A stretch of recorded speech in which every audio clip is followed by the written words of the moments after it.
La Fédération internationale du football FIFA a dévoilé mercredi le calendrier de la phase finale de la Coupe du Monde 2022, prévue au Qatar du 21 novembre au 18 décembre. Le match d'ouverture qui opposera le pays hôte à un de ses trois adversaires du premier tour en phase de poule se déroulera le lundi 21 novembre 2022 à 13 h, heure locale, au stade El Beit d'une capacité de 60 000 places, tandis que la finale aura lieu le 18 décembre à 18 h, heure locale, au stade de Saïl d'une capacité de 80 000 places. Les matchs de la phase de groupe commenceront à 13 h, 16 h, 19 h et 22 h, heure locale, 11 h, 14 h, 17 h et 20 h, heure GMT, avec coup d'envoi simultané lors de la dernière journée. Et ceux de la phase éliminatoire directe seront disputés à 18 h ou 22 h locale, 16 h ou 22 h GMT. Le stade Khalifa International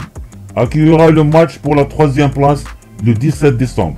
tandis que le stade de Saïd sera le théâtre de la finale qui se jouera le lendemain à 18 h devant 80 000 personnes. Dans l'optique d'offrir à toutes les équipes des périodes de repos optimales entre les matchs, il a été décidé d'étaler la phase de groupe sur 12 jours, avec 4 matchs par jour. Les supporters profiteront ainsi d'un programme riche et captivant, en raison du concept d'organisation compacte et du fait qu'aucun déplacement aérien n'est requis entre les sites.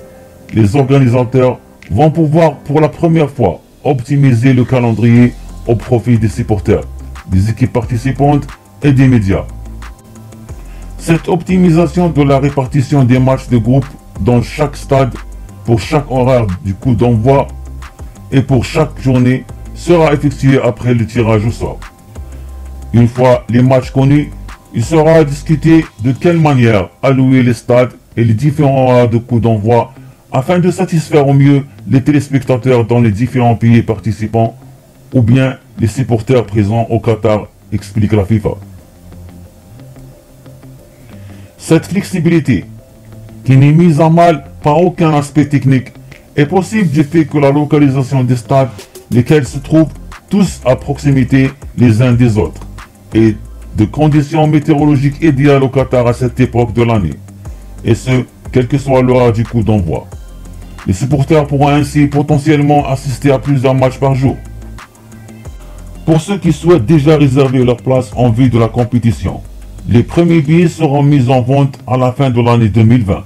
La billetterie pour le grand public ne sera ouverte que sur la page dédiée de FIFA.com,